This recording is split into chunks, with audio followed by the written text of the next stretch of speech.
गांव के किनारे एक पुरानी हवेली खड़ी थी जिसे लोग चुड़ैल की हवेली कहते थे। यह हवेली कभी बहुत सुंदर और खुशहाल थी। वहाँ एक संपन्न परिवार रहता था। दयाल, उसकी पत्नी माला और उसकी बेटी कनक। परिवार का व्यापार पूरे क्षेत्र में फैला हुआ था और हवेली के चारों ओर ढेर सारी जमीन थी। लेकिन दयाल के कुछ लालची रिश्तेदारों की नज़र इस दौलत पर थी। एक रात दयाल के रिश्तेदारों ने योजना बनाकर दयाल और माला को मार डाला। कनक यह सब अपनी आंखों से अलमीरे के पीछे छुपकर देख रही थी। अपने माता पिता की मौत का बदला लेने की कसम खा ली उसने और वह अलमीरे के पास से बाहर निकल के आई। उसने कुछ हाथ से मुक्के मारे उस आदमी को, लेकिन उस आदमी ने इसकी भी जान ले ली और सारी जायदाद हड़प ली। कनक की आत्मा इस संसार में अपने परिवार की हत्या का बदला लेने के लिए भटकने लगी। धीरे धीरे गांव में अफवाह फैल गई कि हवेली में एक चुड़ैल है जो अपने परिवार की मौत का बदला लेना चाहती है। जब भी कोई दयाल के रिश्तेदार उस हवेली में जाते तो वे एक एक कर गायब होने लगे। एक रिश्तेदार ने कहा, मैं तुझसे नहीं डरता, और वह उसे मारने के लिए चाकू लेकर आगे बढ़ा। तभी कनक, जो अब चुड़ैल बन चुकी थी, उसने उसका गला घोंटकर उसे मार डाला। गांव वालों ने चुड़ैल के गुस्से को शांत करने के लिए कोई उपाय किए, लेकिन सब व्यर्थ। आखिरकार रिश्तेदारों ने एक पंडित से पूजा करवाकर चुड़ैल को हवेली में कैद करवा दिया। हवेली के दरवाजे पर मंत्रों से बंधी एक ताबीज बांध दी गई। तब से हवेली वीरान पड़ी थी। कोई भी उसके आसपास जाने की हिम्मत नहीं करता था। समय बीतता गया। एक दिन भूमि सुधार विभाग का एक कर्मचारी अर्जुन गांव में आया। उसे हवेली की जमीन के बारे में एक शिकायत मिली थी कि वह बंजर पड़ी है और उसका कोई मालिक नहीं है। अर्जुन ने गांव वालों से पूछा, इस हवेली का मालिक कौन है? गांव वाले ने उसे चुड़ैल की कहानी सुनाई और सलाह दी कि वहां वह न जाए। लेकिन अर्जुन उससे बोल पड़ा कि मैं इन अंधविश्वासों में नहीं मानता। अर्जुन को अंधविश्वास पर यकीन नहीं था। वह हवेली की ओर चल पड़ा।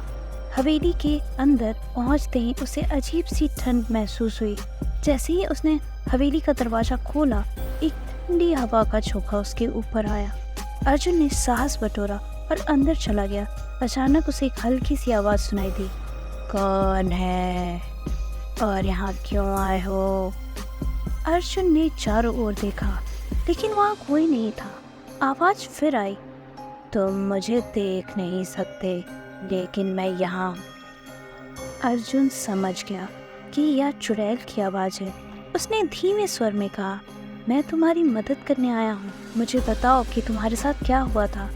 चुड़ैल ने अर्जुन को अपनी दुख भरी कहानी सामने आकर सुनाई कि कैसे उसके रिश्तेदारों ने उसके परिवार को मार डाला और कैसे उसे भी मार दिया गया ताकि वे हवेली और सारी ज़मीन हड़प सके। अर्जुन को कनक की आत्मा की वेदना महसूस हो गई।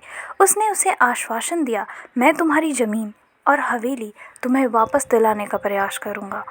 अर्जुन ने अगले कुछ महीने में कानूनी कार्रवाई शुरू की और सबूत इकट्ठा किए कि कनक और उसके परिवार के साथ अन्याय हुआ है।